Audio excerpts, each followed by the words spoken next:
Vous d'accord, Thierry Guerrier.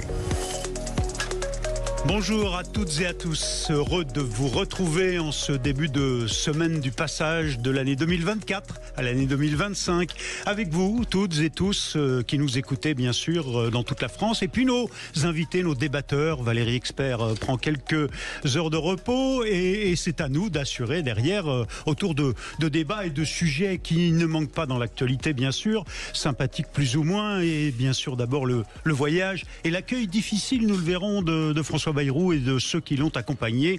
Deux anciens premiers ministres tout de même, Manuel Valls qui va s'atteler à la reconstruction de Mayotte, le voyage à Mayotte donc du Premier ministre, accompagné d'une ancienne Première ministre qui elle s'occupe de l'enseignement, vous le savez, de l'éducation, Elisabeth Borne. Et puis il y a les insultes contre Manuel Valls qui est assez malmené et qui est un caillou dans la chaussure de la gauche, paraît-il. On le verra avec nos invités dans un instant. Le gouvernement Bayrou, on en parlera peut-être à cet égard. Jusqu'où peut-il tenir?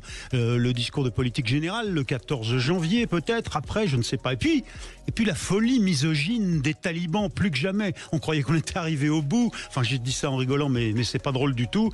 Les talibans qui interdisent désormais aux femmes, tenez-vous bien, de regarder par la fenêtre à l'extérieur ou qu'on puisse les regarder à l'intérieur de leur maison. Elles sont chassées de l'espace public. Et puis le cas de l'intellectuel Boualem Sansal qui aujourd'hui a été transféré dans une unité médicale. On est très inquiet en France sur la situation personnelle de Boualem Sansal qui est retenu, vous le savez, par les geôles de la dictature algérienne. Alors, je vous présente nos invités ce matin, nos quatre débatteurs.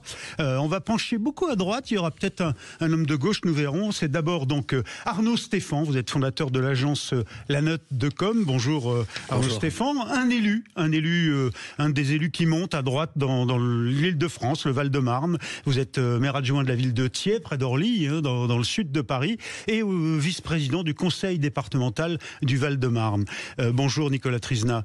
Fabrice Hakoun, vous êtes chef d'entreprise, auteur de Rallumons les Lumières pour sortir la France de l'obscurité aux éditions de l'Archipel. Et puis, je disais, un homme de gauche dans la bande, le social-démocrate et peut-être plus Baptiste Fournier de l'agence Virtus et coordinateur d'un manifeste pour une échelle humaine qui se représente. Vous êtes quoi? Républicain, écologiste, social-démocrate, comment on pourrait dire ça? Voilà, vous avez fait un bon résumé. Bon, très bien. Alors, je voulais pour commencer, messieurs, vous proposer, à propos du voyage du Premier ministre, on en parlera dans un instant, avant vos coups de cœur et vos coups de gueule, mais qu'on ait un débat déjà sur Mayotte.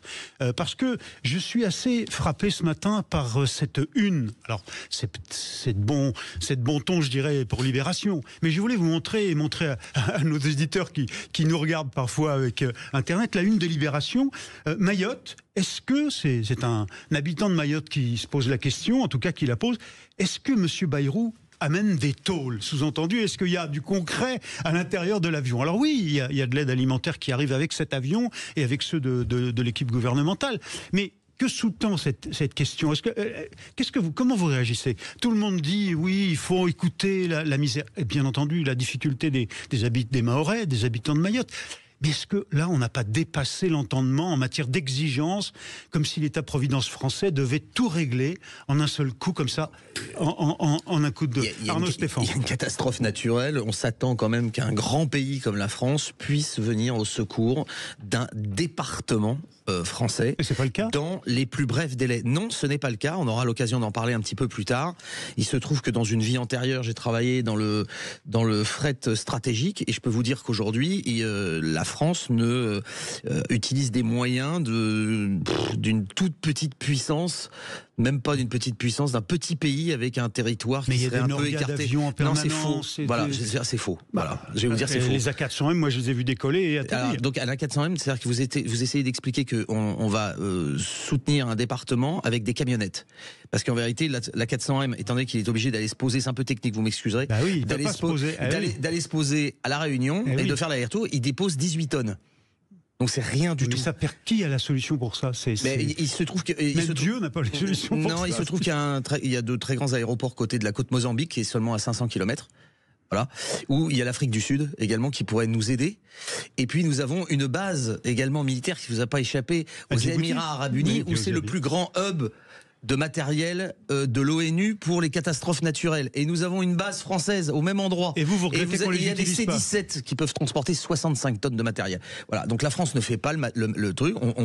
On fait poser un pauvre 777 à la Réunion, et après on dispatche avec des A400M. Le problème, c'est que les A400M, pour leur faire un paquet d'aller-retour, ils chargent à 18 tonnes, ils reviennent à vide, ils reviennent avec 18 tonnes, ça peut durer un certain temps. Et sinon, on envoie des bateaux. Voilà, parce que la France, grand pays maritime, envoie des bateaux. Le premier est arrivé, il faut une semaine pour rejoindre Mayotte. Qu'est-ce qu'il faudrait faire selon vous, Arnaud Stéphane? Alors, si vous voulez mettre le paquet, il faut mettre le paquet. Tant pis, il faut aller louer des avions dans des pays qui en ont, notamment les Émirats Arabes Unis. Je pense qu'ils seraient ravis de nous prêter, étant donné que nous sommes alliés, nous avons une base avec eux au même endroit. Hein. Ils ont 4 magnifiques C-17 qui peuvent se poser sur cette piste-là, à Mayotte, puisqu'ils peuvent se poser sur 1000 mètres. Et eux, je vous dis encore une fois, ils font 65 tonnes. Je pense que ça serait le minimum. Et puis en plus, l'aéroport ne fonctionne pas. Vous savez pourquoi? Parce que ce n'est pas l'armée qui est en charge de remettre tout ça en place, civil, hein. Mais ce sont les civils. Et donc pour l'instant, ils sont venus faire des constats, regarder où en était l'aéroport. Donc on n'a pas fait l'urgence, c'est-à-dire de donner aux militaires la gestion de cet aéroport, de le remettre en place comme si c'était un état de guerre. On est capable de faire des aéroports en 48 heures.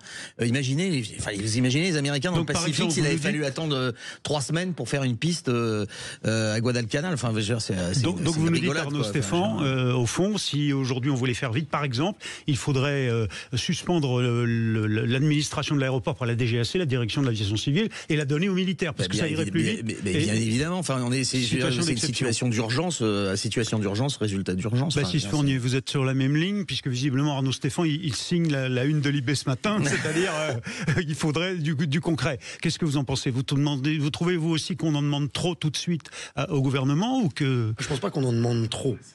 Simplement, il y a une situation qui est vraiment cataclysmique, historique et inédite, qui est liée à un phénomène météorologique quasiment sans précédent, avec un Premier ministre qui a mis un peu de temps à démarrer sur le sujet, comme on l'avait vu à l'occasion de sa première prise de parole à l'Assemblée nationale, au moment des questions d'actualité. Il l'a un peu cherché, comme Bayrou aussi, il est critiqué, c'est ça que vous nous dites? Tout à fait.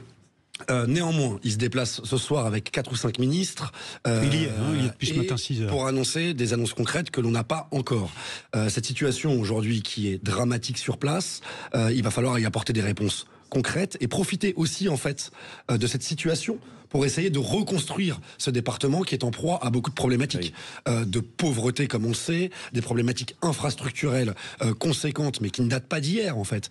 Et à ce moment-là, je pense qu'en fonction des annonces, on peut aussi avoir un renouveau de Mayotte et profiter de ce drame humain pour faire en sorte que Mayotte aille mieux dans les décennies qui viennent. Alors il va normalement annoncer un plan Bayrou Mayotte debout, et c'est en effet Manuel Valls, le nouveau ministre de l'Outre-mer, qui aura la responsabilité de cette reconstruction. Votre sentiment, Fabrice Akoun? Mon sentiment, ne serait-ce que le titre, ça ressemble à de la com, vous savez, ça ressemble à ces opérations Place-Net XXL, on a à chaque fois des termes comme ça pour il faut bien donner un nom aux opérations. Oui, voilà, c'est ça. Oui, mais c'est bien de donner un nom quand derrière il y a une réalité. Là, on est dans la souffrance humaine la plus totale.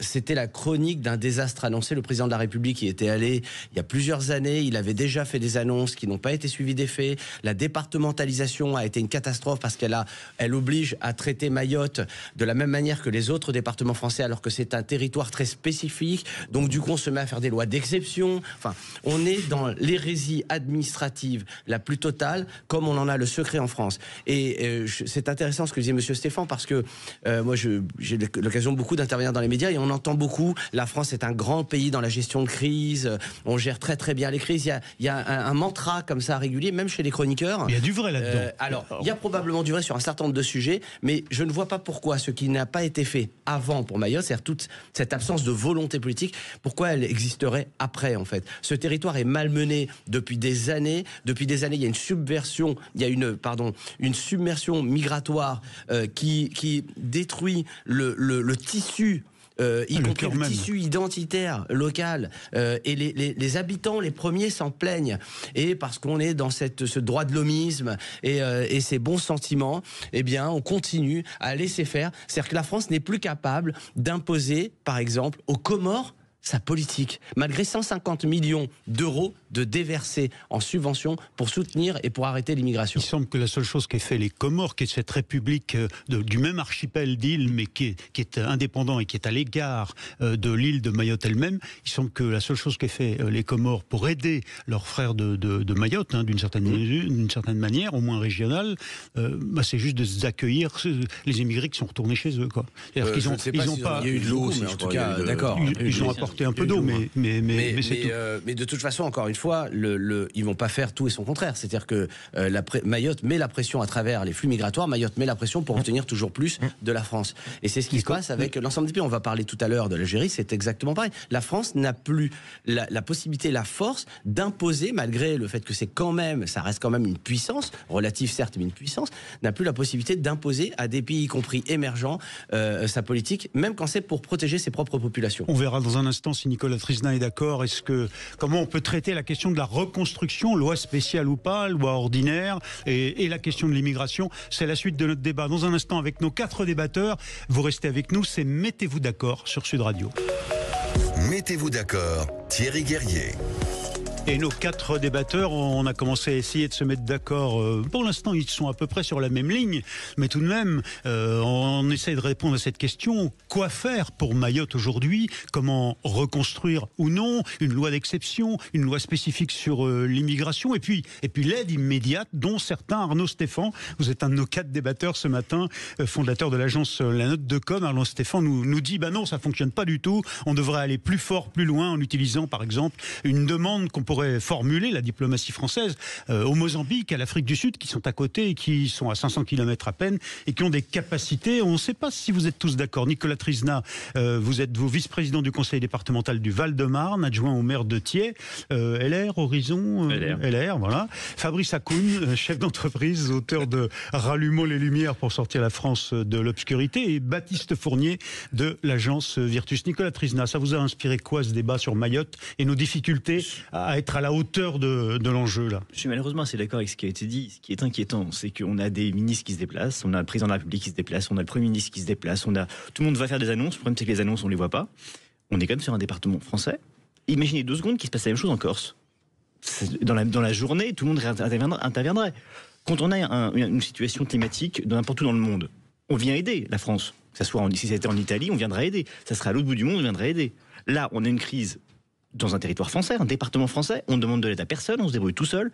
Ça fait 15 jours, accessoirement, on a quand même le sentiment qu'on est un peu dans le flou.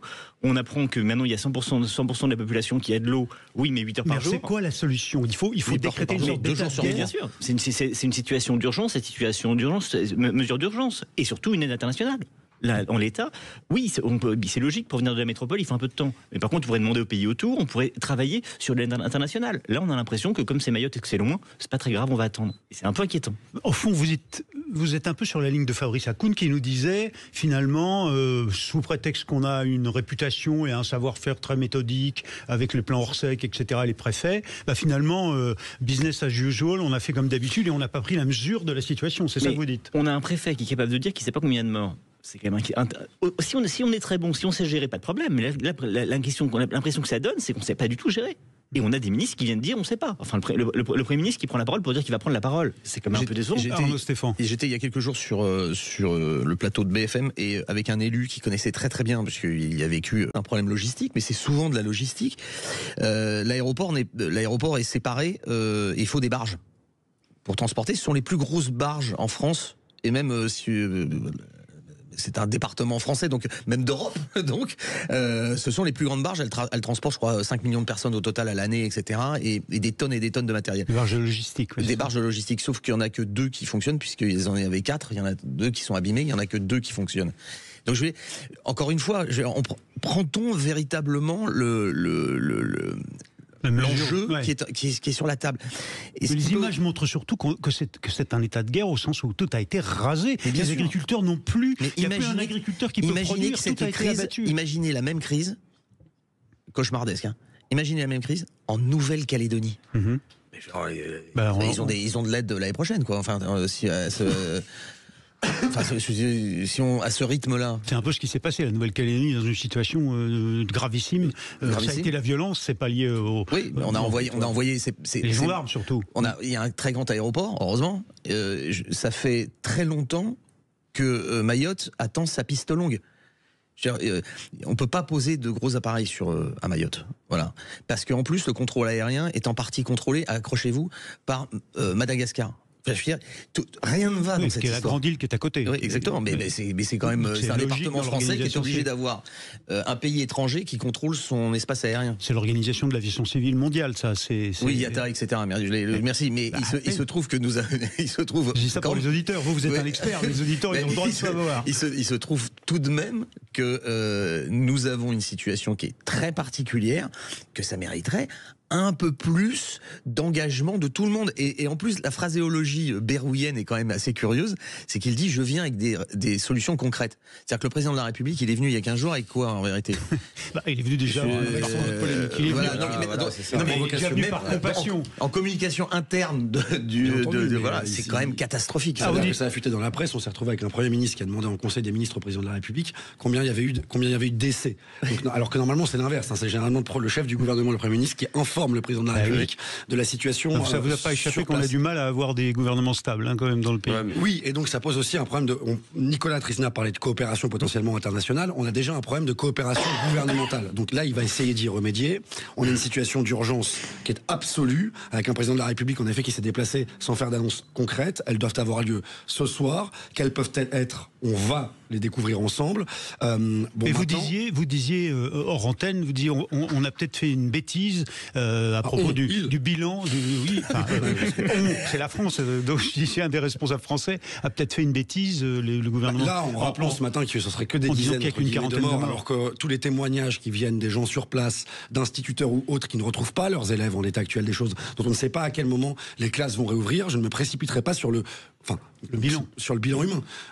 Vraiment, pour le moment, on est dans une phase de flou sur une île. En fait, toute une partie de ce qui s'est effondré n'a pas été déblayée. On a peut-être des corps en quantité. Non, mais exactement. Donc la situation va être découverte heure par heure, au jour le jour, et on verra et on fera les comptes à la fin, malheureusement. Bon, mais alors, il y a une polémique qui est en train de naître sur l'idée qu'il faudrait peut-être en finir ou au contraire les rendre définitives, ces fameuses lois spéciales. Il y a eu la loi spéciale JO, Jeux Olympiques, la loi spéciale Notre-Dame, et puis là maintenant il y aurait une loi spéciale Mayotte. Et vous disiez de Fabrice Hakoun il y a quelques instants, il faut qu'on prenne des mesures d'exception, par exemple sur l'immigration ou dans d'autres domaines. Vous êtes pour ou contre cette loi spéciale? Mais pas seulement pour ces sujets-là. Vous prenez la fiscalité, on passe notre temps à faire des niches fiscales pour régler les problèmes parce qu'on a une fiscalité qui est une hérésie absolue. On a le cas dans tous les domaines. On a l'impression d'avoir une classe politique qui est complètement décalée des réalités du terrain, et on va en parler d'ailleurs tout à l'heure avec mon coup de gueule, et on a une classe politique qui est complètement décalée et qui finalement vit dans une sphère parallèle, en fait, un monde parallèle. Et pourquoi vous dites ça? Quel lien avec les lois spéciales? Parce qu'au moins, il faut les choses. On a un cadre législatif, on a une France qui est hyper administrée, on a une administration qui nous coûte extrêmement cher dans tous les domaines, et il n'y a pas un domaine dans lequel ça fonctionne, il n'y a pas un domaine dans lequel on est pragmatique. L'éducation nationale, la santé, enfin... Vous nous dites qu'il y a la bulle des lois qui sont hors sol, et puis quand on va à la réalité, on fait des lois spéciales. Et puis on continue à légiférer, puis dès qu'on a besoin d'aller dans la réalité, il faut une loi spéciale. Parce qu'il faut casser ce qu'on a fabriqué dans la bulle. Oui, moi je pense qu'il faut délégiférer de toute façon dans ce pays. J'en suis absolument certain. Délégiférer, ça veut dire quoi? Délégiférer, ça veut dire qu'il faut supprimer un grand nombre de lois. Vous savez, j'ai été pendant 16 ans juge au Conseil des prud'hommes. Le code civil a été multiplié par le code du travail a été multiplié par 4 ou 5 en quelques années, et le travailleur n'est pas mieux protégé qu'il y a 20 ou 30 ans. C'est pas vrai. Loi spéciale, Nicolas Trisna. Alors là pour le coup, je vais jouer local. Si les élus locaux, ils sont très bien des réalités. Par contre, la vraie difficulté, c'est que chaque ministre et chaque gouvernement qui succède veut faire une loi. Le vrai sujet, c'est pas la loi, c'est simplement qu'on applique les lois existantes. Exactement. Et là, par contre, sur ces questions de loi spéciale, c'est un vrai problème de fond. C'est qu'en fait, on sait très bien que que ça marche pas. Et le meilleur exemple, c'est que ça marche pas, c'est qu'à chaque fois, on fait une loi spéciale parce qu'on sait que la situation normale marche pas. Ce qui prouve que l'administration est parfaitement au courant de la situation. Revenons à Mayotte. Le maire de Mamoudzou, la ville principale, dit il faut interdire les bidonvilles. On sait que les bidonvilles sont les lieux où l'immigration, en particulier, s'est constituée, et on n'a jamais osé, au-delà de l'affaire, il y a quand même eu l'opération Darmanin, la tentative de suppression d'un certain nombre de bidonvilles. Là, le maire dit le maire est un élu local, c'est pas un homme hors sol venu de Paris, qui dit il faut interdire les bidonvilles. Ça vous paraît Mais c'est pas interdit normalement les bidonvilles. Eh ben, il faudrait commencer par les interdire sur le périph' déjà. Excusez-moi, ça me paraît complètement c'est en sous-sens, non, c'est interdit. De Mamoudzou. Il me semble même qu'il y a eu des lois assez anciennes en France, puisque encore ce sont des lois qui dataient des années 50-60 où il restait encore des bidonvilles autour de Paris. Je crois qu'on a fait des lois très claires sur le sujet. Donc je vois pas pourquoi il y aurait des bidonvilles. Mais évidemment que c'est interdit les bidonvilles. Non, ils sont pas, puisque le maire lui-même dit il faut les interdire, il faut empêcher qu'ils soient reconstruits. Parce qu'il faut revenir, il faut redonner force à la loi en fait. C'est qu'aujourd'hui la loi n'est pas appliquée sur ce territoire, mais en réalité c'est un effet loupe de ce qui se passe en France aujourd'hui. Vous prenez certains territoires en France, vous dites en France métropolitaine. Excusez-moi, on fait souvent cet abus de langage. C'est ce qui se passe en France métropolitaine. Je veux dire, et en France en général d'ailleurs. C'est-à-dire qu'il y a un effet loupe, inefficience de l'administration, non-respect des lois, submersion migratoire de certains territoires avec incapacité à faire respecter l'ordre public. Enfin, je veux dire, on trouve un effet loupe de tout ce qu'on vit sur le territoire métropolitain et dans la France en général. Baptiste Fournier, l'homme de gauche que vous êtes doit réagir. En tout cas, on peut imaginer que la gauche va immédiatement monter au créneau. Interdire les bidonvilles, c'est interdire la pauvreté, interdire la misère, ça n'a pas de sens. Excusez-moi, juste pour rebondir, c'est précisément pour ça, vous écoutez les élus mahorais qui vous expliquent qu'à chaque fois qu'on a tenté de régler ce problème de l'immigration clandestine et des problèmes d'hyperviolence, enfin, comment vous voulez faire du développement économique dans un territoire où à 19h c'est couvre-feu ? À chaque fois, la gauche est élevée contre ça. Baptiste Fournier. Je ne pense pas qu'il s'agisse d'une problématique de gauche ou de droite. On a un pays aujourd'hui qui est la 7e puissance économique du monde, et on se retrouve avec un département français qui est en proie au bidonville, à la submersion migratoire. Et en effet, je pense que là, il faut une forme d'unanimité des partis responsables de gauche, de droite, de gouvernement, pour faire en sorte qu'en fonction des annonces de ce soir, tout le monde ait raison gardée et se prononce en faveur de la reconstruction de l'île en y mettant les moyens. Je vais revenir sur le sujet de la loi spéciale. Oui, Baptiste Fournier. À situation exceptionnelle, loi exceptionnelle. Des fois, ça fonctionne. Prenons Notre-Dame, prenons les JO. C'est des circonstances exceptionnelles. Et dans ce cadre-là, je pense qu'il faut des lois qui soient spécifiques. Néanmoins, on le voit avec le budget et autres, il ne faut pas non plus qu'on tombe dans cette facilité de la généralisation de ces lois qui sont un peu hors champ et hors cadre et qu'on prend contre parfois l'avis du Parlement sans le solliciter.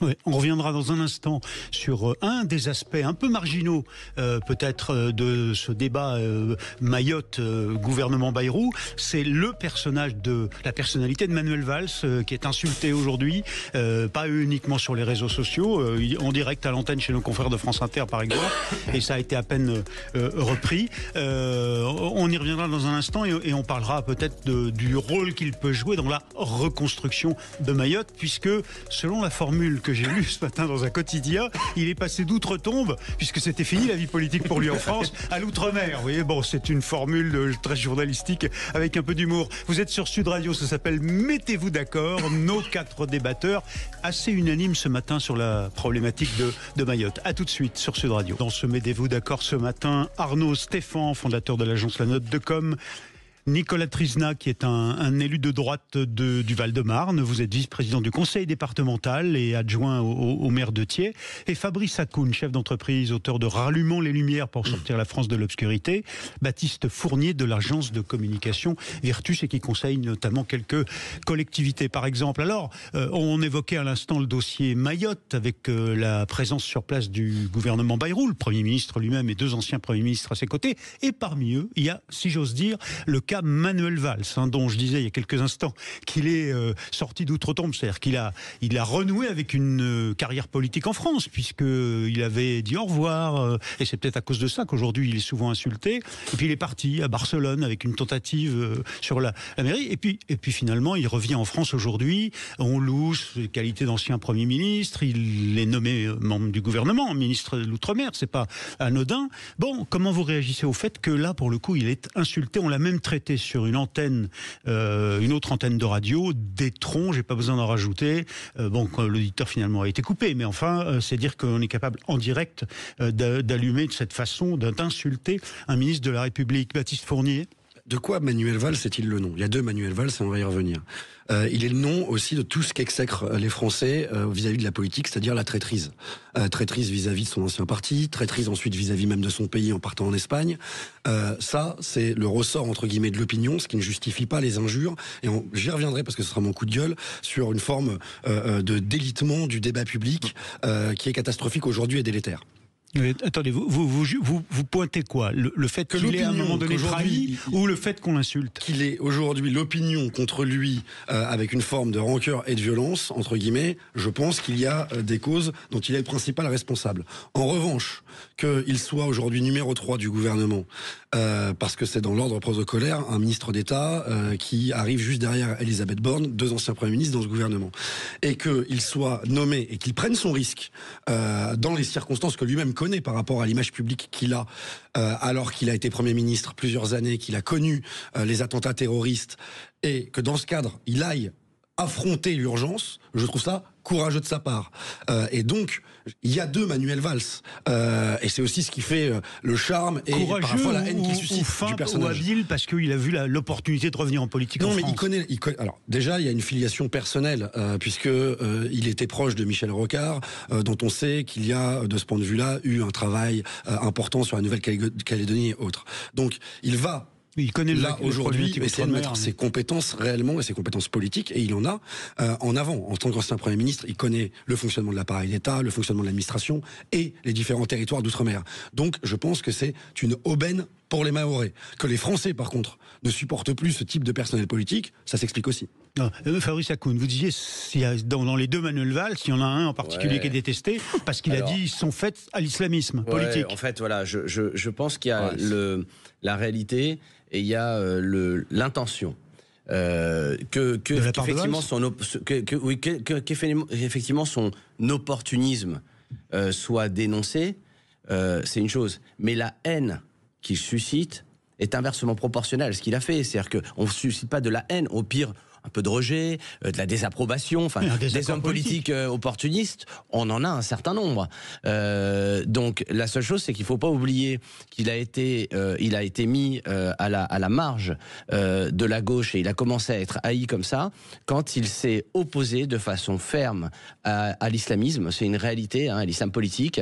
À partir de ce moment-là, il y a eu une rupture avec toute la gauche qui, on le sait, est très forte après pour les broncas. Il a créé par exemple un organisme au sein du ministère de l'Intérieur il était clairement l'islamisme militant et puis c'est un ami d'Israël affiché, etc. Et ça génère une haine irrationnelle en fait. Baptiste Fournier, vous n'avez pas l'air d'accord? Non, je pense que vraiment c'est l'homme de la déchéance de la nationalité, c'est l'homme qui ne respecte pas son engagement sur la primaire. Qui finalement est rentré dans les faits. Il y a encore 40 déchéances qui ont été prononcées récemment. C'est l'homme qui soutient Emmanuel Macron, c'est l'homme qui, venant de gauche, va faire une interview dans Valeurs Actuelles. Alors après, encore une fois, il s'avère que moi j'ai été au Parti Socialiste de l'Essonne et je l'ai connu maire d'Evry.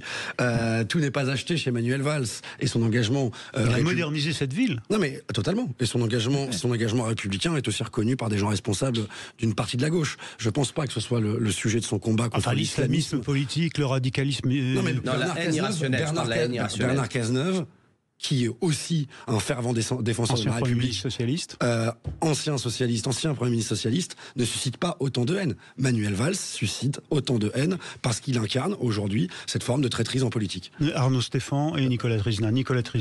Non mais la vraie question, c'est qui a de la haine pour Valls? Si l'extrême gauche a de la haine pour lui, c'est l'extrême gauche. Concrètement, pardon, mais la personnalité politique la plus détestée de France, c'est Mélenchon. Donc que Valls soit pas aimé, tant pis si une partie. Il n'est pas aimé et insulté essentiellement sur les réseaux sociaux. On ne sait pas la proportion. Il y a quand même des. Est-ce que c'est pas l'écume des choses? Concrètement, est-ce que quand on a quelques personnes sur les réseaux sociaux qui insultent Valls, oui, d'accord. Et alors? Non, c'est plus. Là, ce qui est important, c'est de voir est-ce qu'il va être en mesure de prendre des décisions dans une situation extrêmement complexe.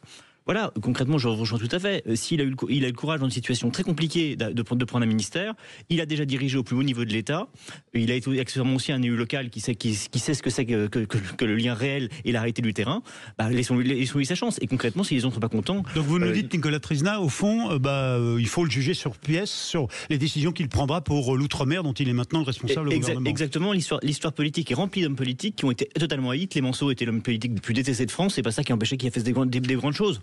Laissons-lui sa chance, on verra bien. Arnaud Stéphane. Il y a aussi une pratique politique avec Manuel Valls. C'est ça qui est détesté, nous dit Baptiste. Cette pratique politique est quand même assez curieuse. Il faut se souvenir quand même du personnage, tout le temps en train de courir, tout le temps essoufflé, tout le temps à fond, tout le temps au rupteur. Et puis la baffe aux universités d'été avec ce jeune socialiste qui se prend une tarte parce qu'il répond au Premier ministre qui ne supporte pas. Il y a l'exposition de sa vie privée et puis qui change tout le temps. Tout ça laisse des traces. Sa seconde femme qui est une grande violoniste et puis ensuite sa femme barcelonaise fortunée. Le déplacement avec son fils pour aller voir un match de Barcelone, enfin il clive. C'est un personnage. Voilà. C'est l'ancienne génération, dépassée. On l'oublie par rapport à la gauche. C'est le théoricien des deux gauches irréconciliables. L'histoire lui donnera peut-être raison, attention, mais c'est aussi le théoricien des gauches irréconciliables. Donc, il est clivant, il est, comme le disait Arnaud à l'instant, tout le temps au rupteur, même dans son image par rapport à lui-même, personnelle. Oui, même par rapport à lui-même. Néanmoins, je lui laisse le bénéfice de la réussite ou du doute quant à sa mission aux Outre-mer. Trois épouses, c'est son affaire, mais emmener son fils voir le Barça, franchement. Non, mais ce que je veux dire, c'est que tout ça. Vous auriez tous emmené votre fils. Non, j'aurais été voir l'Espagnol de Barcelone. Comme le disait Arnaud, c'est une accumulation à un moment donné de polémiques, de faits clivants, de prises de position en rupture. Et donc, forcément, les Français aussi, même qu'ils soient de gauche ou de droite, parfois s'y perdent et se perdent vis-à-vis de ce qu'est Manuel Valls. Et ceux qui le défendent le mieux autour de cette table, c'est quand même Fabrice Hakoun et Nicolas Trizna. Hein. Vous êtes assez. Mais parce que c'est normal. Vous êtes assez critiques tous les deux. Non, mais c'est normal. La droite aimerait que les personnalités de gauche soient de droite. Mais non, mais c'est pas ça. De même que la gauche défend Dominique de Villepin. C'est notre tropisme. On est communicants tous les deux. Donc évidemment, on voit aussi des choses qui nous marquent encore plus dans la manière d'être, dans la manière de communiquer, dans la manière de transmettre un message. Enfin, je veux dire, dans l'attitude passée. Je préjuge pas de ce que fera Manuel Valls dans les mois qui viennent. Peut-être qu'il sera un très bon ministre de l'Outre-mer. Peut-être qu'il va mettre cette énergie, cette surénergie au service de cette cause. Il n'en demeure pas moins qu'au moment où il était aux affaires en tant que Premier ministre et avant comme ministre, puis après comme candidat malheureux à la primaire de la gauche, il faut se souvenir quand même de cet épisode. Mais ça c'était avant, c'est 2010-2011. Voilà. Mais cette pratique politique, c'est l'incapacité à transmettre un message de manière apaisée et à transmettre véritablement aux Français un projet politique sans qu'il soit dans un stress permanent. Et ça, je pense que malheureusement, ça l'a beaucoup desservi. On pense que les Français aiment les hommes énergiques, oui, mais pas longtemps. Non, et puis surtout, qu'il soit capable aussi de générosité. Nicolas Sarkozy, bien évidemment. C'est la même haine irrationnelle que celle qui est à l'égard de Sarkozy. Ou Bernard Tapie. Je sens que les deux conseils en communication que vous êtes, Arnaud Stéphane et Baptiste Fournier, ont dans leur carnet d'adresse peut-être un coach en yoga ou... Là, je pense que c'est pas un coach en yoga, là, il faut carrément l'envoyer à Dharamsala, je sais pas où... Pour qu'il se calme. Là, c'est une clinique ayurvédique. Parce que les Français aiment aussi, c'est des gens qui les unissent et qui sourient de temps en temps et qui sont un peu plus généreux. Il est dans la dureté, c'est vrai. Non, comme les Français, historiquement, les Français ont besoin de l'un et de l'autre. C'est-à-dire qu'ils ont besoin de René Coty, et puis derrière, ils ont besoin du général de Gaulle, et puis après, ils ont besoin de Pompidou, tranquille. Et puis après, pendant très longtemps, ils ont rêvé d'un Chirac qui était voilà. Et puis quand il est arrivé au pouvoir, il a fait le roi fainéant, comme disait son successeur.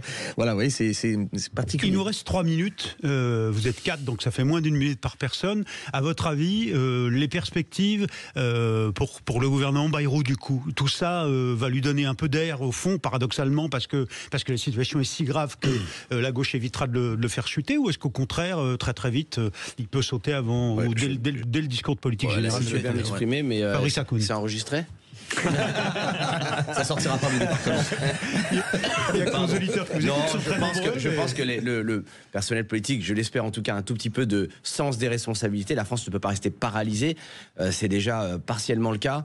Et donc on a besoin d'avancer. Il faut se rappeler qu'on vit dans un monde qui est devenu un village et tout avance autour de nous. Donc là, on prend du retard. Pas nous. Ouais, bah oui, exactement. Baptiste Fournier, votre vision très quotidienne et très fine. 1 euro sur le maintien de François Bayrou à 1 mois, 2 mois, 3 mois. Ah oui, il y a une première épreuve du feu qui est le discours de politique générale le 14 janvier prochain. On a un gouvernement qui n'est pas encore très testé auprès de l'opinion publique, mais qui incarne quand même beaucoup des faillites politiques de ces dernières années.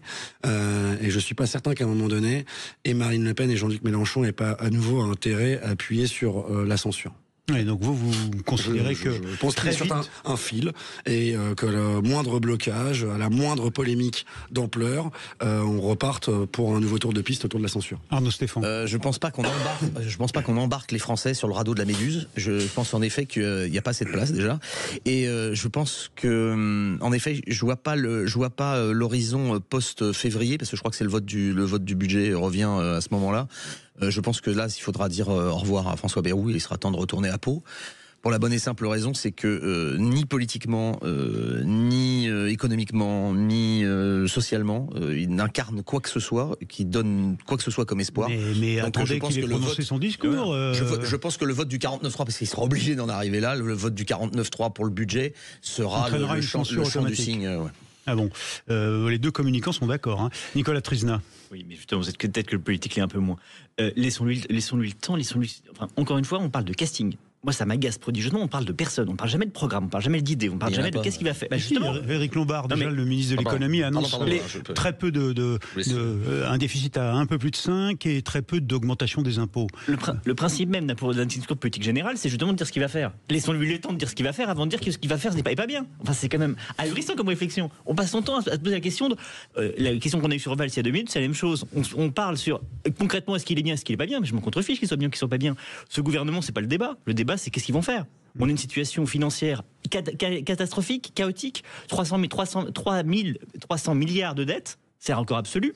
C'est pas grave. Donc déjà, voyons ce qu'il va faire. Voyons déjà comment il répondra. Ensuite, on verra si les gens considèrent qu'il a une belle cravate ou une belle chemise. Bon, mais le casting, c'est pas nous. Hein, c'est le président de la République qui a fait passer tout le monde dans son bureau pour dire non, toi, tu chantes faux, non, toi, t'es mal habillé, toi, t'es en basket, tu rentres pas. C'est de la caricature, ça. Non, c'est pas de la caricature. L'autre sujet, quand même, c'est que c'est pas comme si c'était des petits nouveaux, quoi. On les connaît, on connaît leur corpus idéologique, on sait ce qu'ils ont fait auparavant, on connaît leur réseau. Enfin, donc c'est pas des petits nouveaux. Non, mais par exemple, sur le plan économique, vous feriez quoi? Qu'est-ce qu'ils n'ont pas proposé encore que vous attendez? Je sais pas. Personne n'a parlé de croissance. Je suis très étonné. Non, c'est même le contraire. C'est même le contraire, parce que ce qui va se passer avec les prélèvements obligatoires qui nous attendent, c'est de freiner le peu de croissance qui nous reste. Et donc il faut parler économie, mais pour ça il faut un peu de courage politique et puis il faut une base solide. Quelle base ils vont avoir? Vous voyez bien, dès qu'on essaie de faire des économies sur, par exemple, les prestations sociales, on a 800 milliards de social en France qui est totalement improductif. Je dis pas qu'il en faut pas, mais c'est totalement improductif aujourd'hui. Donc dès qu'on essaye de parler d'économie sur ce plan-là, on sait comment ça se finit. On y reviendra peut-être dans les jours qui viennent, ça c'est sûr, après le 1er janvier, avant ce discours de politique générale. Vous restez avec nous, c'est Mettez-vous d'accord et on se retrouve dans un instant. Sud Radio, Mettez-vous d'accord, Thierry Guerrier.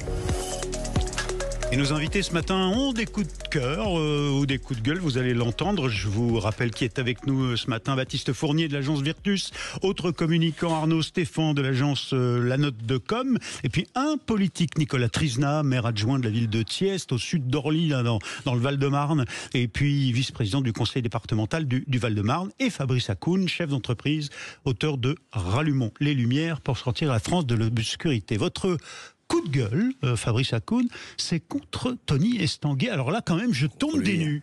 Qu'est-ce que vous lui reprochez à Tony? En fait, on apprend aujourd'hui, alors dans la même séquence en plus, qui est assez singulier, on apprend aujourd'hui que le conseil d'administration des JO a décidé d'une indemnisation de fin de contrat de 300 000 euros. Pour Tony Estanguet. Alors on se rappelle quand même. Et alors dans la même séquence, pourquoi je dis dans la même séquence? Dans la même séquence, vous avez un grand nombre d'athlètes qui se sont plaints chez un de vos collègues de l'état des médailles. Les médailles qu'ils ont reçues pour les JO sont en train de se dégrader, elles sont complètement rouillées, abîmées, etc. Et là, on se dit, on a une espèce d'incarnation. C'est pas une bonne image pour la monnaie de Paris. Voilà, exactement. Et donc, je me dis, alors, le problème en soi... Et quel rapport entre Estanguet et les médailles Non, mais ce que je veux dire par là, c'est que dans la même séquence, c'est un peu singulier.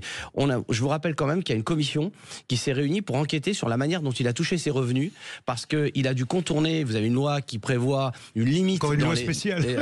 Il y a une loi qui prévoit une limite pour les rémunérations des patrons d'associations, enfin je ne sais pas exactement quel est le terme, et pour contourner ça, il a créé une structure qui lui a permis de facturer ses honoraires et de dépasser ce plafond-là. Oui, un établissement public. Établissement public, voilà. L'enquête n'est même pas finie. L'enquête n'est même pas finie. Non, mais elle l'a blanchi, l'enquête. Aussi de l'octroyer une indemnité de fin de contrat de 300 000. Alors pourquoi je réagis comme ça ? Parce que j'étais dans les Deux-Sèvres il y a quelques jours et que j'étais à la caisse d'un supermarché avec un monsieur et on a sympathisé. Le monsieur me dit, j'ai commencé à travailler à 15 ans, j'ai fini à 67 ans, j'ai 900 € de retraite. Vous avez aujourd'hui tout un tas de Français qui n'arrivent pas à joindre les deux bouts. Et on a, dans la même séquence, on a la prime à Tony Estanguet, et on a les 4 millions d'euros, parce qu'il ne faut pas oublier, 4 millions d'euros de vitraux décidés par le président de la République en dépit de toutes les lois et de la protection des bâtiments de France, etc. De Notre-Dame de Paris, et des chartes de l'UNICEF et de l'ONU sur la restauration des bâtiments. Donc ce monde parallèle est en train de nous de fracasser en fait la France et de fragmenter la France. Et le drame de tout ça, c'est il y a une enquête qui est parue récemment, je crois que c'est plus d'un quart des Français qui considèrent qu'un régime autoritaire finalement serait pas un mal. Donc voilà où on en arrive. Je me fais l'avocat du diable, mais franchement, Fabrice Hakoun, est-ce que c'est pas un peu misérabiliste d'en s'en prendre à une prime de celui qui, pour la première fois dans les Jeux Olympiques, a réussi à la fois à tenir les temps, les délais, grâce aussi au soutien de l'État français, des collectivités, mais qui a été le chef d'orchestre de tout ça, et qui en plus rend la boutique, si j'ose dire, avec des comptes à l'équilibre. Est-ce que c'est pas une performance de chef d'entreprise qui vaut bien la prime que beaucoup de patrons aujourd'hui? Est-ce que c'est pas misérabiliste encore une fois, moi je suis un libéral, donc j'ai toujours défendu, justement je suis un libéral, mais je trouve que c'est bien quand c'est l'économie privée. Lui, il a des résultats. Moi je suis un libéral et j'ai toujours défendu par exemple les rémunérations d'un certain nombre de grands patrons, etc. Donc c'est pas le sujet. Le sujet, c'est que c'est fait en catimini, on le découvre au détour d'un article de presse. Moi je trouve qu'il y a au moins un travail pédagogique à faire autour de ça. Il faut au moins expliquer. Voilà, on n'explique plus en France. Vous l'avez lancé ce matin sur Sud Radio. Voilà. Il y a un travail pédagogique à faire. Moi je veux bien, mais dans ce cas-là qu'on explique ce qu'il a permis de faire, ce qu'il a permis d'économiser, comment il a rendu les finances de la boutique, etc. C'est ce qu'on est en train de faire de fait, non? C'est toujours difficile. Qui veut réagir? Je comprends ce que dit notre ami, parce que encore une fois, c'est un établissement public. Ouais. C'est pas une entreprise. Oui, enfin, les JO, c'est une structure qui n'est pas française. Non, en France, quand on organise un événement, je suis désolé aussi de rentrer dans la boutique, mais aussi un autre... Notre personne ici qui peut parler des collectivités et de l'organisation que nous impose, et on a un élu local, pardon, qui connaît à mon avis aussi très bien. Estanguet et sa prime, allons-y. Non, mais Estanguet et sa prime, c'est une structure particulière pour les Jeux Olympiques. Encore une fois, c'est l'État qui décide de créer une structure pour organiser les Jeux Olympiques. C'est une structure avec une délégation de l'État et tout ça, c'est très compliqué. Le salaire d'Estanguet, c'est normal qu'il soit important parce que il y a passé beaucoup de temps, etc. Qui lui donne ses 300 000 €, c'est pas les JO, c'est pas le CIO. Non, le CIO, il n'a rien à voir là-dedans. Il n'était pas payé par le CIO, il était payé par l'argent public. Donc moi, ce qui me dérange, c'est, encore une fois, moi je suis pas libéral, mais je suis capitaliste, qu'on fasse du capitalisme sur fonds publics. Il a fait sa mission. Il a été payé pour une mission, qu'après des entreprises privées l'invitent à venir faire des conférences à 10 000 la journée, etc. Ce qui, à mon avis, sera le cas, parce qu'il a justement réussi à organiser les Jeux Olympiques à la française et à rendre une structure propre, avec des comptes à l'équilibre. Je pense qu'il a une très grande carrière d'intervenant dans les entreprises et dans les grandes structures. Pourquoi lui donner tout d'un coup de l'argent sans en parler, etc. Moi, je trouve pas ça bien. Non, je trouve pas ça bien. Il y a pas de raison. Voilà. Nicolas Trizna. Moi, je suis beaucoup plus pondéré. D'abord parce que on avait au moment des Jeux Olympiques. Ouf, il y en a un qui défend Tony Estanguet. J'arrêtais pas vu que c'est aussi. Non, mais c'est pas lui que je vais concrètement, pour la donne de l'argent, il le prend. Pour la première fois en 100 ans, on a des Jeux Olympiques qui rapportent de l'argent au pays qui les fait venir. Ça s'était jamais produit. Il semblerait que le bilan soit bon. On a tapé sur les Jeux Olympiques pendant 10 ans en disant ça marchera jamais. Finalement, ça a très bien marché.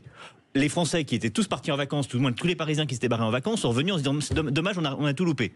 Pour une fois, on a un truc positif. Arrêtons de chercher encore un truc après pour dire qu'on n'est pas content. Enfin, mais excusez-moi, c'est ce que j'appelle le syndrome de la caissière souriante. C'est-à-dire qu'en fait, il a juste fait son boulot et il a bien fait. On est dans un pays où non, mais on est dans un pays finalement où on a tellement l'habitude de la médiocrité que quand quelqu'un fait juste bien son boulot, on doit lui donner une prime. Non, mais alors la prime, en fait, je viens de découvrir ça. Elle est accordée parce que j'ai du réseau. Elle est accordée parce que c'était une fin de CDI. Et non pas une fin de CDD. C'est-à-dire que non, mais c'est intéressant. C'est-à-dire que à l'heure où beaucoup de Français sont embauchés en CDD ou en intérim, pardon. Le bonheur du droit du travail français. On savait à quelle date allaient échoir les Jeux Olympiques, et l'ensemble des collaborateurs de Paris 2024, qui est la structure publique qui gérait justement l'organisation des Jeux Olympiques, a embauché tout le monde en CDI et nous en CDD, alors qu'on connaît la date de fin de contrat. C'est assez surprenant, c'est ça qui me surprend plus que le donc c'est pas une prime, c'est la... je vais vous dire ce que c'est. Je vais vous dire ce que c'est une RC. En fait, c'est une rupture conventionnelle, c'est une transaction. Exactement. Je vais mettre ma casquette de conseiller prud'homal, 16 ans, je suis magistrat honoraire, et là je vais mettre la casquette. Ça s'appelle quand on donne quelque chose en fin de CDI, qu'on rompt le CDI de cette manière, c'est juste une prime pour éviter en fait un prud'homme. Ce que nous dit Fabrice, ce que nous dit Baptiste Fournier, Baptiste Fournier, c'est que c'était prévisible, et donc il n'y a pas de prime, et que cette transaction était... C'est une transaction... on s'arrange avec notre droit. Comme beaucoup de Français aussi, on connaît. Finalement, on s'arrange avec notre droit quand même, parce que tout ça était programmable et prévisible. Qui veut réagir? Non, vous êtes tous d'accord sur... Alors, un autre coup de cœur, un autre coup de gueule. C'est plutôt un coup de gueule. Alors, allons-y, deux coups de gueule. Sur cette époque de l'instantanéité qui crée de la déshumanisation. Je suis le premier parfois à me plaindre dans les transports quand ils ont des problèmes sur un intercité ou un RER, et j'ai eu des propos extrêmement polémiques, notamment du caricaturiste Xavier Gors sur Twitter, concernant Bruno Reggiani, qui est le cheminot qui s'est suicidé. Bruno Reggiani, je voudrais lui rendre hommage simplement ce matin, père d'un enfant autiste, engagé syndical, élu local à Saint-Étienne, très engagé au niveau de la SNCF d'après ses collègues, et on a vu naître à nouveau des polémiques que je trouvais tout simplement dégueulasses et qui résument assez bien l'ère du temps. Donc votre coup de gueule, c'est contre Xavier Gors? C'est pas contre Xavier Gors. Xavier Gors est le symbole de ces polémiques à la con sur les réseaux sociaux, où on se dit mais comment moi je me serais pas suicidé comme ça, mais il faut le niveau de désespoir quand on a un homme d'un tel engagement. Et Xavier Gors fait partie un peu dans le même type que Manuel Valls, de ces personnalités qui ont besoin de cliver. J'ai rien contre Xavier Gors au niveau de ses engagements. J'ai juste que... Vous savez, c'est les petits pingouins, le décideur des petits pingouins, qui fait des trucs très marrants de temps en temps. Pardon, mais vendredi ici, je me suis permis, moi, de dire une chose simplement, et je veux pas faire du Xavier Gors à la place de Xavier Gors, mais au fond, avec tout le respect qu'on peut avoir pour le drame humain d'un père dans la difficulté, pour autant, il a plus de 600 passagers derrière, et il prend le risque quand même d'un accident, même s'il sait que les systèmes techniques vont fonctionner, il prend le risque en se suicidant sur son lieu de travail, avec 600 personnes derrière. C'est un sujet quand même, oui, non? mais sur son lieu de travail, essayons juste, plus qu'un lieu de travail, quand je parle de déshumanisation, essayons de penser les causes et les conséquences d'un tel acte, d'une personne que tout le monde qualifiait de très engagée professionnellement, compétente, rationnelle et raisonnable. Je tiens juste, aujourd'hui, on a des bulles cognitives et aussi des caisses de résonance sur les réseaux sociaux qui, je pense, créent de la polémique un peu stérile. Je le revois ces derniers jours sur la bataille homérique entre Émeric Caron et Sophia Aram sur Abou Émeric al-Versailles. Et alors, on fait l'exégèse de l'emploi de Abou, on revient aux heures Fillon quand il était appelé Ali Fillon. Putain, bordel. Non, mais encore une fois, comme le disait... Je suis très présent sur les réseaux sociaux, mais je les utilise peu. C'était Ali Juppé, pardon. Je les utilise peu, parce que c'est quand même le raccourcissement de la pensée. Non, mais comme le disait Nicolas tout à l'heure... Si on peut faire une objection, pardon, je vous répétais l'objection que j'ai fait moi-même vendredi à l'antenne de Sud Radio, en disant, avec tout le respect qu'on a pour ça, le drame qu'il vivait, pour autant, on peut faire une objection qui est que cet homme a pris la responsabilité, comme d'autres autrefois un pilote de ligne, alors c'est pas tout à fait la même, mais de sauter en route alors même qu'il avait la responsabilité de 600 à 800 personnes derrière lui. Alors collectivement, je le dis, collectivement et socialement, posons-nous. Parce qu'on n'est pas dans une compassion trop facile. Non, mais collectivement et socialement, posons-nous les bonnes questions sur aussi l'état du travail dans ce pays, comment on le traite. Tout le monde veut monter son parti travailliste ou parle du travail, mais franchement, sans analyser aujourd'hui les causes et les conséquences du mal-être qui existe. On a inventé plein d'objets de communication, les raisons d'être, les RSE et autres. Et à un moment donné, quelle est la valeur travail aujourd'hui, comment on le rémunère et comment on fait en sorte qu'il y ait un bien-être au travail. Et je termine juste là-dessus, si tu me permets, Thierry. Toutes ces polémiques, encore une fois, elles nous désanglent de ce qui devrait être aussi l'urgence du débat public et médiatique. On a 300 milliards de dettes, une pente à 6,5 de déficit. J'ai pas envie qu'on passe sous les fourches codines du FMI, et on devrait se concentrer sur des sujets qui concerne directement l'avenir des Françaises et des Français. Dans 3 minutes, il va être, même un peu moins de 3 minutes, il va être midi, et il y aura les infos, et on reviendra sur ce coup de gueule contre ceux dans les réseaux sociaux qui les utilisent à des fins de polémique un peu gratuites, dites-vous, Baptiste Fournier, avec nos 2 autres invités, débatteurs ce matin, Arnaud Stéphan et Nicolas Trizna. Et puis derrière, eh bien, on viendra sur Boualem Sansal, peut-être, et les talibans. C'est tout de suite, c'est sur Sud Radio. Mettez-vous d'accord, Thierry Guerrier. Et nos 4 débatteurs ce matin sont 2 communicants, un élu et un ancien magistrat honoraire des tribunaux de Prud'homme, Fabrice Hakoun, donc chef d'entreprise, auteur de Rallumons les lumières pour sortir la France de l'obscurité. L'élu, c'est Nicolas Trizna, il est maire adjoint de la ville de Thiers, une commune qui est à l'est d'Orly et pas au sud de l'aéroport d'Orly et aux régions parisiennes, vice-président du conseil départemental, donc LR du Val-de-Marne. Et puis Baptiste Fournier, communicant, l'agence Virtus, et Arnaud Stéphan, communicant, l'agence La Note de Com. Nicolas Trizna, vous vouliez pousser un coup de gueule parce que aujourd'hui, eh bien, il faut raconter aux Français que, et on le dit peu, que les finances des collectivités locales essentielles, stratégiques que sont les départements, qui sont à dimension humaine, puisqu'ils sont tout proches de la réalité des gens, comme les communes, les départements ont des caisses vides, de grosses difficultés. En fait, c'est pire que ça. C'est pour ça que vous dirigez, vous, un département. Vous êtes évidemment concerné par le débat. La réforme de la taxe d'habitation a eu un second effet qui se coule, que personne ne parle, c'est qu'en fait, les départements, aujourd'hui, ne vivent plus que des ventes immobilières. Quasiment plus que des ventes immobilières. Vous avez échappé qu'il n'y a plus que les gens n'achètent plus. Il n'y a plus que les taxes sur les ventes immobilières. Il n'y a plus que ce qu'on appelle les DMTO, les droits de mutation. Ce qu'on appelait autrefois les droits de notaire. C'est les frais de notaire. En gros, on vit des frais de notaire. Il n'y a plus de vente, donc il n'y a plus de frais de notaire, il n'y a plus de frais de notaire, il n'y a plus d'argent. Donc vous n'avez plus d'argent. Sauf que le département a une grande partie de ses compétences qui sont des compétences obligatoires et sociales. Par exemple, expliquez-les. Par exemple, le RSA, par exemple l'APA, l'aide pour les personnes âgées, l'aide pour le handicap, toutes ces aides sociales. Le département, son grand boulot, c'est le social. Il est obligé de le payer. Il est obligé de le payer. Et il n'a plus l'argent pour le faire. Il a 3 grands boulots en gros, le social, les collèges et les routes. C'est ça. Les départements, ils doivent gérer ça. Et ils n'ont plus de dotation de l'État. Ils n'ont plus de dotation de l'État, ou du moins ils ont de moins en moins. Ils n'ont plus de revenus, puisqu'on a des baisses. Le département du Val-de-Marne, c'est près de 150 millions en moins. Il faut quand même voir de quoi on parle.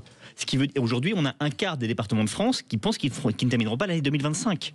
C'est-à-dire qu'on fait factuellement, on va donner les clés à l'État qui se débrouillera. C'est ça que ça veut dire. C'est-à-dire une faillite des départements. Une faillite des départements. Ça bien sûr. Aujourd'hui, c'est la situation. S'il n'y a pas de décision majeure, rapide, pour permettre d'améliorer la situation des départements en France, il n'y a plus de départements pour un quart des départements à la fin de l'année. Mais alors, pardon, excusez-moi, je vous fais l'objection. Il y a un personnage, c'est pas une présidente de département, mais c'est une présidente de région. Alors, elle est dans votre camp politique en plus, Madame Morancet, Pays de Loire, qui a dit très bien, on n'a plus d'argent, eh bien, on va réduire nos dépenses, nos investissements, et elle réduit au moins les dépenses de 100 millions d'euros. Ça veut dire que quand même, il y a des solutions. Il faut prendre des décisions, et notamment faire des économies, par exemple. Ça, c'est facile à dire quand on n'a pas une compétence obligatoire. C'est-à-dire que là, le problème, c'est que nous, le département, la grande partie de son budget, c'est l'État qui dit c'est tel taux que vous donnez à tant de personnes. C'est plus souple pour les régions, vous voulez dire, parce qu'elles n'ont pas d'obligation. Dans une grande partie de notre budget, je crois que c'est pas loin de 90%, c'est obligatoire, on n'a pas le choix. Donc en fait, on nous enlève de l'argent et on nous force à dépenser un argent qu'on n'a plus. C'est la grande hypocrisie de la décentralisation. C'est-à-dire qu'en fait, la décentralisation est absolument nécessaire. Elle rapproche l'administration des citoyens. Et sauf qu'on a décentralisé les fonctions et les compétences et on n'a pas décentralisé les recettes. Parce que les recettes sont restées bien au chaud au sein de l'État. En fait, finalement, l'État s'est déchargé. C'est ça la réalité. De compétences sans prévoir les moyens en face. Et donc, qu'est-ce qui va se passer? Soit les collectivités locales vont être obligées d'augmenter les prélèvements. Donc, finalement, ça revient. Sauf que le département n'a pas de prélèvement. Voilà, exactement. Ils n'ont plus d'impôts. On parle des collectivités locales en général. Les départements, c'est encore pire. Et vous voyez encore. Et en plus, non seulement on n'envoie pas les recettes, mais en plus, on décide de façon unilatérale, pour des raisons démagogiques, de supprimer une des seules ressources au niveau national, et ça impacte le niveau local. Baptiste Fournier? On a une absence de vision stratégique sur le fonctionnement de notre État et des collectivités depuis une vingtaine d'années qui est totalement ahurissant. Enfin, il y avait eu la loi le président de la République qui, je le rappelle, n'a jamais été élu local, donc qui n'y connaît rien sur ces sujets et leur utilité. Mais c'est pas lui, Emmanuel Macron, qui a modifié, qui a fait la réforme de la loi NOTRe. Ça s'appelle François Hollande. C'est juste avant, quand même. Faut rendre à César ce qui est à César. Auprès de Maryse Lebranchu à cette époque, pendant 2 années. C'est votre faute. Non, il y a eu un découpage politicien. Il y a eu un découpage politicien d'une grande réforme qui, je pense, aurait été utile. Aujourd'hui, on a déresponsabilisé tout le monde à toutes les échelles. Je le dis comme je le pense. C'est ça. Les intercommunalités qui fonctionnent bien. Il y a une rationalisation à l'occasion de la loi NOTRe, on n'en a plus que 1000 qui fonctionnent bien aujourd'hui, mais n'ont pas de légitimité entre guillemets démocratique. Quand vous votez, quand vous votez, quand vous parlez de problématiques d'assainissement, de déchetterie et autres, en fait, c'est l'intercommunalité, c'est plus votre commune, et pourtant vous ne votez pas pour l'intercommunalité et vous ne savez pas qui est responsable. Et la commune est toujours responsable alors qu'elle a plus d'argent. Je pense qu'il y a une vraie réflexion à mener. Il y a une vraie réflexion à mener. Pour en effet alléger ce millefeuille territorial et aussi créer de la transparence, de la compréhension de la part des citoyennes et des citoyens vis-à-vis du pouvoir politique, redonner du pouvoir aux politiques en tant que tel. Je pense que la question de la suppression politique du département est une véritable question qu'on doit se poser. On parle toujours du couplage, alors après c'est assez technique en droit administratif, décentralisation, déconcentration. On a un bordel sans nom dans ce pays. Déconcentrer les services de l'État, décentraliser les décisions. Les départements ont aujourd'hui en effet des dépenses obligatoires qui normalement sont des responsabilités qui auraient incombé dans un État normal à l'État. Je pense au RSA. Mais on a aussi les préfectures qui sont aujourd'hui totalement démonétisées et sous-dotées. Donc à un moment donné, il y a quelque chose elles n'ont plus de personnel, elles n'ont plus d'équipe. Il y a quelque chose qui ne fonctionne plus. Et en plus de cela, parce que dans la loi NOTRe, parce que les différents élus, et notamment le Sénat, tenaient absolument à faire en sorte que l'ensemble des élus gardent des responsabilités. C'est normal, ils défendaient... Il y a ce qu'on appelle la schématologie, c'est-à-dire qu'on fait des schémas d'orientation, des schémas de ceci, des schémas de cela, entre les différents... C'est délirant, on perd un temps fou sur tous les entreprises. Je pense que la gauche a fait une erreur en 2012, c'est supprimer le conseiller territorial de Nicolas Sarkozy, vraiment. C'était un projet de simplification d'utilité qui aurait permis aussi aux politiques d'avoir du pouvoir, parce que quand on fait de la politique, le but c'est quand même d'avoir du pouvoir et pas simplement un mandat pour toucher des indemnités. De faire des choses. Pouvoir pour faire des choses. Et aujourd'hui, on a déresponsabilisé à toutes les échelles et on n'a pas le temps d'avoir ce débat, alors que ce débat me paraît être très important par rapport justement aussi à nos comptes publics. Arnaud Stéphane, réaction sur ce... Oui, la difficulté vient du fait qu'il y a deux choses complètement contradictoires. C'est-à-dire qu'il y a une volonté à la fois de subsidiarité, c'est-à-dire que les services publics et l'élu soient le plus proche des Français. Et puis de l'autre, il y a cette décentralisation qui en plus est poussée par l'Europe, qui pousse à la création de grandes régions, où on éloigne le pouvoir politique complètement des Français. C'est-à-dire quand on voit les nouvelles régions, nous avons hérité... Elles ne correspondent pas à la réalité. Elles ne correspondent ni à la réalité historique, c'était facile, il suffisait de reprendre ce qui se faisait avant 1789 en termes de régions. On avait à peu près les régions historiques avec la façon de vivre, les coutumes, etc. C'était pas très compliqué, ça existait, donc il suffisait de les reprendre. Et puis de l'autre côté, on a écarté le pouvoir complètement. Enfin, je veux dire, la région aura Rhône-Alpes, etc. Il suffit de voir jusqu'à où ça va et où est le pouvoir politique. Et en plus, Clermont-Ferrand n'a pas grand-chose à voir avec Nice, quoi. C'est un vrai sujet. Avec Grenoble, même s'ils sont pas Grenoble, Lyon, etc. Et en plus, le pouvoir politique a des tropismes particuliers, c'est qu'il voit évidemment là où il est élu depuis toujours, et il cherche aussi à avoir du soutien, particulièrement dans des territoires qui amènent de nombreux élus. Je pense notamment au Sénat. Alors, évidemment, on a tendance un peu à faire du clientélisme, à plutôt mettre la station, la ligne de train, à la refaire dans un coin où on a pas mal d'élus et moins dans un coin où on en a moins.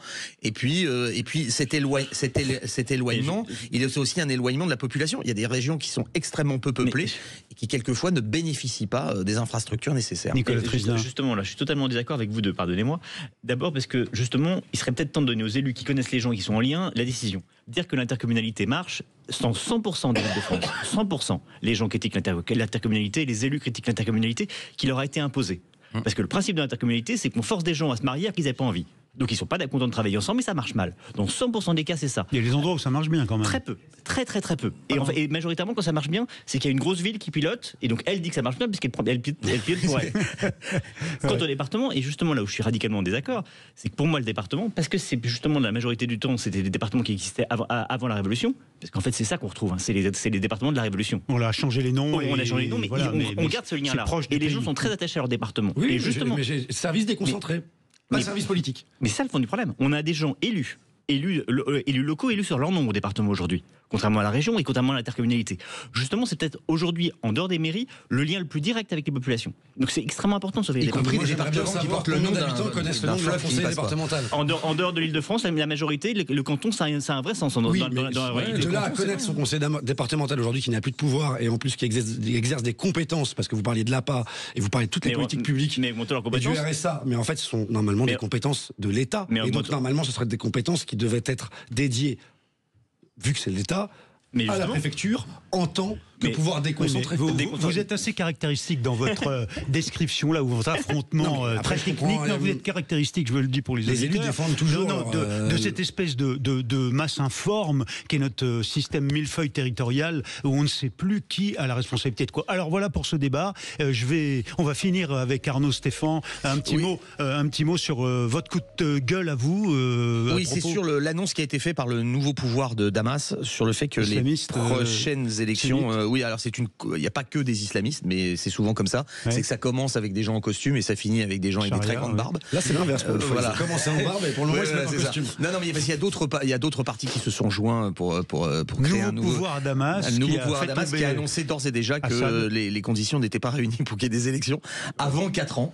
Et vous savez, c'est la fameuse phrase de Pierre Dac. L'horizon, c'est la ligne qui recule au fur et à mesure qu'on avance. Et je pense malheureusement que ces 4 ans seront peut-être 8, 10, 12. Une réalité, c'est que des élections sous Assad, en 50 ans, il n'y en a jamais eu, ou en tout cas jamais de crédible. C'est vrai, non, mais encore une fois, j'avais choisi ce coup de gueule en termes de communication. C'est-à-dire qu'on nous a vendu quelque chose de super, la chute d'un dictateur, la liberté qui venait, ces foules qui se réunissent avec le drapeau historique de l'indépendance de la Syrie. Et puis finalement, voilà, c'est patatras, les élections, ça sera pour plus tard. Disons à monsieur Aljouani qu'il y a une offre de service de monsieur Arnaud Stéphan. Voilà. Les élections, ça sera pour plus tard. Mais on connaît l'histoire, c'était pas la première fois. On va revenir sur l'islamisme, et notamment avec Boualem Sansal dans un instant, et puis les talibans qui veulent finalement totalement faire disparaître les femmes de l'espace public, si ce n'est déjà fait. C'est tout de suite, dans un instant, avec la fin de Mettez-vous d'accord ce matin. Les guerriers. Avec nos 4 débatteurs pour ce dernier quart d'heure de Mettez-vous d'accord, eh bien, Fabrice Hakoun, Nicolas Trizna, Baptiste Fournier, Arnaud Stéphan. On a évoqué à l'instant la problématique de nos collectivités locales, nos départements notamment qui n'ont plus d'argent. Mais je voudrais qu'on revienne maintenant, alors que Arnaud Stéphan nous disait la Syrie, le nouveau pouvoir, la nouvelle coalition qui a fait chuter Assad, annonce des élections, mais pour dans 4 ans, pas tout de suite. Bon, voilà. On va venir à l'international avec peut-être deux sujets rapidement. D'abord, les talibans en Afghanistan et leur folie misogyne qui ont vraiment sorti les femmes de l'espace public. Elles n'ont même plus le droit d'apparaître à la fenêtre, de regarder dehors. Et il faut même obstruer les habitations qui existent déjà par des murs. Quand il y a entre 2 familles, la capacité pour l'une des familles, l'un des pères de famille par exemple, à voir la femme de l'autre côté chez le voisin. Enfin, Arnaud Stéphan, on s'inscrit dans la même problématique, vous trouvez ? On est sur une... Enfin, c'est un mélange à la fois de hyper tribal et hyper religieux au sens, mais même pas fondamental, mais obscurantiste de tout. Vous avez eu une loi, je crois, enfin il y avait eu y a eu une loi il y a quelques temps déjà où les femmes n'avaient pas le droit de discuter entre elles, je crois, dans l'espace public ou quelque chose comme ça. Elles n'ont même plus le droit de chanter et d'exprimer, et par exemple de réciter une poésie. Oui, mais la musique et la danse, c'est dans certains pays qui sont sous ce type de régime, c'est déjà interdit. Hein. La musique et la danse, c'est interdit. Donc voilà, puisque c'est renvoyé à la perversion, etc. Et cette volonté de la pureté et de la recherche. Selon cette analyse, elle fait partie quand même des écoles. Elle fait partie des écoles religieuses qui doivent accepter quand il y a une règle dans la religion islamique. Hein, elles sont reconnues. Hein, je veux dire, c'est pas n'importe quoi. Et puis vous avez aussi l'influence de toute cette zone de non-droit qu'on appelle les zones tribales avec la frontière avec le Pakistan, et cet aller-retour un peu malsain entre les deux pays, on n'arrive pas vraiment à savoir qui tient qui fait quoi. Est-ce que les Pakistanais continuent à tirer les ficelles du pouvoir talibanais? Oui, un petit peu quand même. Un petit peu quand même. Voilà, la frontière physique est très fine, et puis alors la frontière politique, elle est encore plus floue. La question que j'ai envie de vous poser, mais peut-être que vous n'avez pas de réponse, c'est que parce que vous n'êtes pas ministre des Affaires étrangères, on peut faire quoi, nous occidentaux de très loin, qui sommes perçus comme les grands satans? Les Anglais l'ont déjà fait au 19e siècle, ça s'est pas bien passé. Les Américains l'ont fait, les Russes l'ont fait aussi. Tout le monde a été sorti de l'Afghanistan, et nous les premiers. On voit l'échec, là, pour le coup, de la stratégie militaire qui a fait suite au 11 septembre 2001. C'est-à-dire que face à une idéologie, il faut faire de l'idéologie. Parce qu'aujourd'hui, c'est une guerre et une bataille idéologique. Sauf qu'on a fait quoi? On s'est engagé militairement, et dans nos pays respectifs, je parle des démocraties occidentales, on a fait passer la sécurité au-dessus de la liberté, on a amenuisé nos libertés publiques, on est dans des pays qui ont peur, qui craignent. Reprenons tout à l'heure le cas de Manuel Valls. Mais c'est quoi faire de l'idéologie face à l'idéologie islamiste? Je vous donne un exemple concret. Quand il y a des attentats aussi terribles que ce que la France a connu, on répond quoi? Déchéance de nationalité. On répond quoi? Loi sécuritaire. Alors, mais un minimum de quoi? C'est dans la loi. Non, mais ce que je veux dire, c'est que ça n'allait rien résoudre. Alors c'est sûr. Quels sont les fondements de ces attentats, de ces attaques? Nos libertés, notre joie de vivre, notre capacité à la liberté consommer, d'opinion, le fait de dire, la liberté d'expression et autres. Et nous, on répond sécurité, sécurité, sécurité. Or, on sait, sécurité, c'est un des volets. C'est des sujets de la DGSI et de la DGSE. C'est pas d'autres sujets que cela. Et on n'a jamais réussi à défendre nos valeurs face aujourd'hui. Et donc, vous dites qu'il faut réaffirmer les valeurs. Il faut réaffirmer. Fabrice Hakoun. J'ai écrit Rallumons les lumières. Oui. Donc, vous imaginez bien que c'est fondamental. Cite, hein. En fait, le fondement de tout, c'est la philosophie. Il faut défendre les valeurs d'abord. C'est certain. En fait, c'est-à-dire que on oublie, comme on a perdu de vue quelle était la philosophie de nos sociétés. Mais alors c'est quoi nos valeurs modernes? C'est l'égalité. C'est un truc tout bête. C'est l'égalité, c'est la liberté de conscience. Voilà, c'est l'égalité homme-femme, c'est la liberté de conscience, c'est la liberté tout court, et c'est surtout un élément essentiel. C'est qu'on est dans une société. Et là, je pense qu'on touche au cœur du sujet. Les sociétés occidentales sont des sociétés basées sur l'individu. C'est l'individu qui est au centre de la société. Les sociétés tribales, l'individu n'existe que le groupe, ou la Ouma, ou vous l'appelez comme vous voulez. Exactement. Et donc vous avez la percussion de ces deux systèmes qui, par définition, sont antagonistes et antinomiques. L'Occident a voulu imposer dans beaucoup de pays un fonctionnement démocratique à l'occidental. Ça marche pas. Vous êtes d'accord avec Baptiste Fournier là. C'est bête à dire, mais commençons par réaffirmer chez nous nos valeurs. Voilà, c'est un peu de ça. Alors même si moi le terme valeur m'agace prodigieusement, pardon, parce que c'est un terme qu'on utilise à longueur de temps, on ne sait pas très bien ce qu'on veut dire derrière. Je parle mais sauf que les concepts qui viennent d'être donnés sont définis par définition des concepts sur lesquels les définitions sont multiples. Parce que concrètement, définir l'égalité, je suis pas sûr que sur l'éventail politique aujourd'hui, tout le monde soit d'accord sur l'égalité. Même la laïcité. Donc justement, on s'appuie sur des termes de valeurs sans vraiment savoir de quoi on parle. Vous avez parlé des talibans. Je voudrais qu'on revienne maintenant, juste pour conclure, il nous reste 2 minutes, 3 minutes, même pas, sur Boualem Sansal. Parce que Boualem Sansal, on s'inquiète. Vous savez, c'est un intellectuel algérien et français, citoyen français, qui est, parce qu'il est revenu voir sa famille à Alger, il a été arrêté, manu militari, sans aucune raison, par les autorités de la dictature algérienne. Et puis il est en prison. Et puis là, on apprend même que peut-être cet écrivain qui dit les choses... Derrière tout ça, qu'est-ce qui se passe et qu'est-ce qu'on peut faire pour permettre à Boualem Sansal de sortir de ses geôles, alors même qu'il est donc en unité médicale aujourd'hui? On est inquiet pour sa santé. Ça nous rappelle que le régime algérien n'est pas un régime fréquentable. Et là, on va pas refaire l'histoire. Les différentes critiques qu'on peut faire à Emmanuel Macron de ce point de vue-là, et dans ses choix stratégiques. Il a tenté, puis là il a tenu. Enfin, il a tenté. À un moment donné, c'est pas il a tranché et c'est le Maroc. Oui, mais à quel prix il a tranché? Au bout de combien d'années de tergiversation?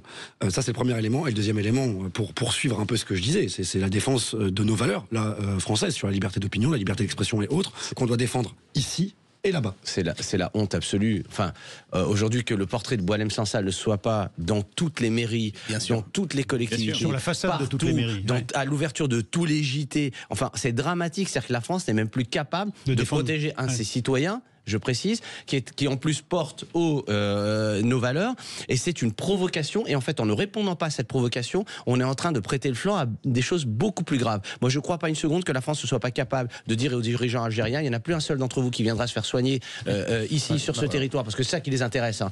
C'est pas les relations, etc. Ils maintiennent la pression pour ça. Si jamais vous ne libérez pas cet homme-là, le fait qu'on ne s'active pas et que ce ne soit pas une priorité pour la France, c'est un drame absolu, bien au-delà du cas de Boualem Sansal lui-même. Dernier mot, Nicolas Trizna. C'est ce qu'on fait systématiquement pour tous les citoyens français dans le monde entier. On arrête, on n'en parle plus. Il y a 15 ans, on parlait des Bettencourt, il y avait sur toutes les mairies de France un portrait d'Ingrid Bettencourt. C'est aujourd'hui qui ferait ça? Et aujourd'hui, le vrai débat, c'est qu'on défend plus les citoyens français partout dans le monde. Arnaud Stéphane, vous êtes d'accord? La pression, nous sommes un grand pays, nous avons des moyens de pression sur l'Algérie, notamment financiers, notamment sur le tourisme médical et sur l'éducation, parce qu'il y a quand même beaucoup d'enfants des membres de la qui viennent faire leurs études en France. Oui, bien sûr, de la nomenclature algérienne qui sont dans nos facultés. Eh bien, écoutez, en tout cas, ce matin sur Sud Radio, dans Mettez-vous d'accord, on a un mot, une pensée, plus que ça, un soutien à Boualem Sansal. On pense à lui qui est au fond de ces jours. Les Sud Radio, le Grand Sud, c'est peut-être l'Algérie, peut-être qu'on nous écoute là-bas en Algérie, on peut le souhaiter. Arnaud Stéphane, Nicolas Trizna, Fabrice Hakoun, Baptiste Fournier, merci messieurs, bravo. Merci. Vous avez été impeccable. Débat ce matin sur Sud Radio, dans Mettez-vous d'accord. On vous reçoit dès demain, dès mercredi 1er janvier. Il faudra vous lever, il faut venir avec nous parce qu'on sera là. Ce sera Mettez-vous d'accord, c'est tout de suite après l'œil de l'expert. On va parler électricité, coût de l'énergie et puis bien sûr la situation. Est-ce que 2025 sera l'année du grand affrontement avec Poutine?